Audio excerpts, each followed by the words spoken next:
तो आइए दोस्तों, आज आपको किचन वेस्ट से कंपोस्ट बनाना बताते हैं। सबसे पहले तो आप कबाड़ में जाइए, कोई ऐसी बाल्टी, कोई ऐसा डिब्बा खरीद लीजिए और फिर इसमें छेद कर लीजिए। छेद करने का भी एक बढ़िया सा जुगाड़ आपको दिखाते हैं।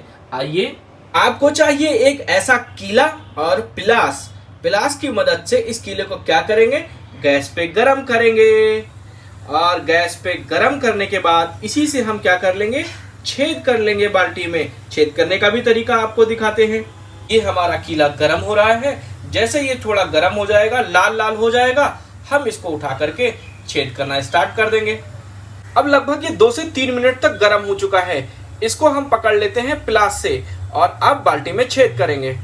यही हमारी कबाड़ से लाई हुई बाल्टी और इसमें हमने छेद किया। देखो, एक छेद आसानी से हो गया। थोड़ा सा इसमें देखिए धुआं भी निकल रहा है। दूसरा छेद देखिए, हमने यहाँ पर गोल गोल करके पहले छेद कर लिया। उसके बाद इन दूसरी लाइन में इसको बीच में, इन दोनों छेदों के देखिए बीच में हमने गोला किया है। ठीक है, फिर ऐसे करके थोड़ा सावधानी भी बरतना है इसमें। इसलिए सावधानी बरतना है क्योंकि कीला गर्म होता है। कहीं ऐसा ना हो कि कीला आपको छू जाए और आपको जल जाए आप कहीं। ठीक है, तो ये सावधानी आपको बरतनी है। और भी साइड में भी इसके छेद करना है, वो भी आपको करके दिखा देते हैं। वो इसलिए करना है क्योंकि एयर सर्कुलेशन पूरा अच्छी तरीके से होता रहे। और नीचे वाला जो होता है छेद, उससे क्या होता है कि आपका पानी नीचे अच्छे से कलेक्ट होता है। और वही हमारा मेन काम होता है कि किचन का जो कंपोस्ट टी है, जो काला वाला वाटर है, वो हमें नीचे किसी और बकेट में कलेक्ट करना है। और वही हमको न्यूट्रिशनल वाटर होगा जो हम यूज करेंगे अपने प्लांट्स में। इस बकेट में मैंने गोल गोल करके ढेर सारे छेद कर लिए हैं। इसका फायदा क्या होगा कि ये एयर सर्कुलेशन में हमारी मदद करेगा। एयर सर्कुलेशन होने से क्या होता है कि आपके उसमें कीड़े वगैरह नहीं पैदा होंगे। ठीक है, अब आपको आगे का प्रोसेस दिखाते हैं कि इसमें कैसे भरना है आपको। अब गंदी बाल्टी इसलिए क्योंकि हम इसको कबाड़ से लेकर के आए हैं। जो भी गार्डनिंग का काम करेंगे उसमें जितना कम से कम पैसा लगेगा तो आपको करने में भी इंजॉय आ जाएगा। अन्यथा आप फैंसी आइटम अगर खरीदेंगे तो ये थोड़ा कॉस्टली हो जाएगा आपके लिए गार्डनिंग करना। इसलिए आपको थोड़े आसान तरीके से चीजें बता रहे हैं। देखिए, ये बोतल भी वहीं से ले आए थे। ये भी 30 रुपए की हमें मिल गई थी। और इधर चाकू गरम किया, चाकू की मदद से इसको काट लेंगे और इसी को उस बाल्टी के नीचे रख देंगे। तो हमारा जो पानी है वो इसी में कलेक्ट हो जाएगा। है ना सही जुगाड़? वाह दोस्तों, देखो क्या जुगाड़ लगाया है। उस चाकू से तो काम बना नहीं, लेकिन ये कैंची इसमें लगा के, और इसमें देखो ऑलरेडी एक वो बनी होती है, पनारी बनी होती है। वो क्या होती है ना, थोड़ा सा कमजोर सी होती है। अब उसी को हमने दिया इस कैंची से काट। अब होता क्या है ना कि आपको कोई ना कोई जुगाड़ खोजते रहना है, सो दैट आपका काम किसी तरह हो जाए। ठीक है दोस्तों, चलिए आगे फिर दिखाते हैं आपको एक नई तरीका। किचन वेस्ट से कंपोस्ट बनाने के लिए सबसे ज़्यादा जरूरी क्या है कि नाइट्रोजन और कार्बन का जो मिक्स है ना, वो थोड़ा सा एक प्रोपोर्शन में होना चाहिए। सो दैट स्टिंकिंग जो स्मेल है, जो बदबू वाली स्मेल है, वो नहीं आएगी। क्योंकि केमिस्ट्री है इसमें। नाइट्रोजन और कार्बन जब आपस में रिएक्शन करते हैं तो उनके रिएक्शन करने से क्या होता है कि वो उसकी जो बैड स्मेल है, जो खराब वाली बदबू वाली स्मेल है, उसको वो निगेट कर देता है। तो आपको क्या चाहिए, देखो मैंने यहाँ पार्क से सूखे पत्ते थोड़े उठा लिए हैं। अगर आपके यहाँ सूखे पत्ते नहीं हैं तो आप क्या करिए, कार्डबोर्ड होता है, जो गत्ता होता है, जैसे गत्ता देखिए ये सामने आपके पास गत्ता पड़ा है, इसको आप क्या कीजिए, इसको कैंची से या हाथ से काट के छोटा छोटा ऐसे काट लीजिए, है ना। तो ये भी सारा कार्बन होता है। अब इसको जब काट लेंगे ऐसे छोटा छोटा, तो हाथ से ही काट के इसको इसमें नीचे डाल देंगे।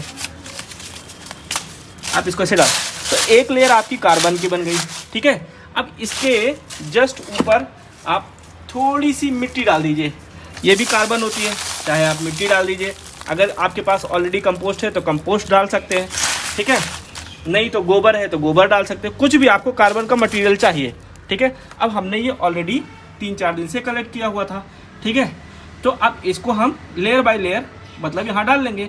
जैसे एक बाल्टी में आपको 3 लेयर बनानी होगी, वो बताता हूँ कैसे।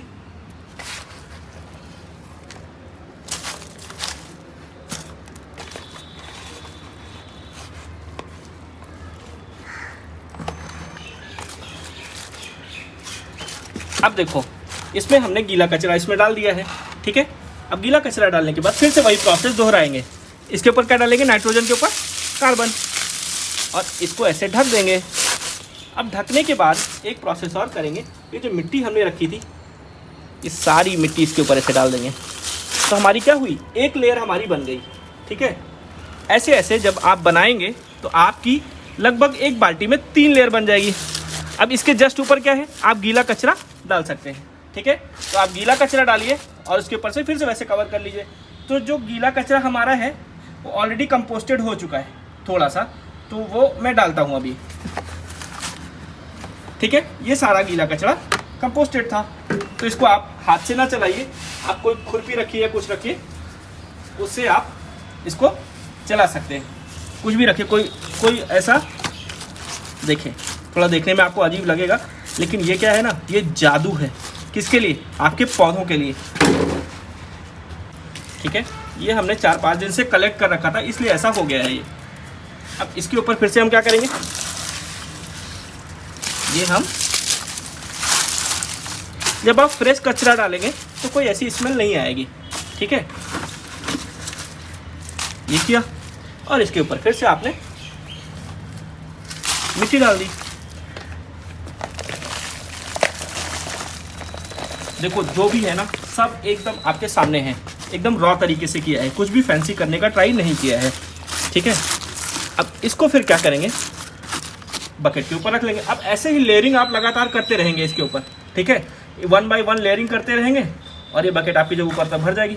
अब नीचे क्या होगा, इसमें से जो हमने छेद बनाए थे उसमें से कंपोस्ट टी यानी कि वाटर निकलता रहेगा। ठीक है, और वो निकल के कहाँ आएगा, वो निकल के आएगा इस बाल्टी में। ठीक है, अब इसके ऊपर हम क्या करेंगे, इसके ऊपर इसको ऐसे हम रख देंगे। ठीक है, आप एक काम और कर सकते हैं, आप एक दूसरी बाल्टी भी खरीद सकते हैं। तो मैंने क्या किया है, ज़्यादा इसमें खर्चा ना करना पड़े, इसलिए मैंने ऐसा सिस्टम ऐसा सेटअप बनाया है। आपकी इच्छा के ऊपर है, आपके कंफर्टेबलनेस के ऊपर है, आप कैसे करना है। अब इसमें गारंटी, आप इसको किचन में भी रख सकते हैं, कोई स्मेल, कोई बैड स्मेल नहीं आएगी। ठीक है, उसके बाद अब इसका रिजल्ट हम कुछ दिन के बाद आपको दिखाएंगे कि इसका रिजल्ट क्या होता है। जैसे ये हमारे पौधे हैं, थोड़े पौधे यहाँ लगे हैं, थोड़े पौधे हमने नीचे लगा रखे हैं ऐसे, वो देखिए केला का पौधा है। तो इन सब में डालेंगे, इन सब में डालने के बाद क्या होगा ना, ये सारे रिजल्ट, काफ़ी अच्छे रिजल्ट आएंगे। अभी आप आज टेस्टिमनी के लिए इसको देख लीजिए। ये पौधा एग्लोनेमा का पौधा है ना, ये पौधा है, एक ये गुड़हल का पौधा है। इन सब में जब डालेंगे, जब आपको कलर और सब कुछ चेंज हुआ नज़र आएगा ना, तब आपको कितना अच्छा लगेगा, तब आप लोग खुद बताना। ठीक है, अब देखिए इसकी हमने किचन में लोकेशन सेट कर दी है, लेकिन इन सब बातों को करते हुए ध्यान रखना है। थोड़ा सा जो पानी है ना, उस बाल्टी को धुल करके इसमें थोड़ा सा पानी भी डाल देंगे, तो दैट पानी आपका नीचे कलेक्ट करने में डाइल्यूट होकर आसान हो जाए। ठीक है, और इन सब बातों को करते हुए ध्यान रखना है मम्मी अगर कहेगी किचन में गंदगी नहीं होनी चाहिए, तो थोड़ा सा उनको कॉन्फिडेंस में लेना है कि मम्मी नहीं होगी गंदगी। लेकिन अगर फिर भी वो नहीं कहती तो इसको आप बाहर भी रख सकते हैं, घर के किसी कोने में थोड़ा छाया रहे तो ज़्यादा बेहतर रहेगा, और इसको किसी भी कोने में आप रख सकते हैं। अब नीचे जो पानी है देखिए, नीचे कलेक्ट हो जाएगा। जैसे ये पानी कलेक्ट हो जाए, इसको हम क्या करेंगे, जो कोल्ड ड्रिंक वगैरह की बॉटल्स होती हैं खराब वाली ना, उसमें हम इसको भर लेंगे। भरने के बाद उसको फिर डाइल्यूट करके, जैसे 1 लीटर में 10 लीटर पानी मिला करके, फिर हर गमले में आधा लीटर, 1 लीटर हम डाल देंगे। ठीक है गाइस, तो आपको ये वीडियो कैसी लगी, आप ये जरूर करके देखिए। मैंने ये पहले भी कर रखा है, ये नया सेटअप हमने यहाँ पे बनाया है, तो वो आपको हमने दिखाया है, वो बहुत सक्सेसफुल था और काफी अच्छा इंप्रूवमेंट आता है पौधों में, क्योंकि ये मल्टीविटामिन का काम करता है पौधों के लिए। ठीक है, तो आप लोग इसको जरूर ट्राई करिए और अपने फीडबैक कमेंट सेक्शन में बताइए। Thank you guys for watching the video, please keep supporting, have a nice day.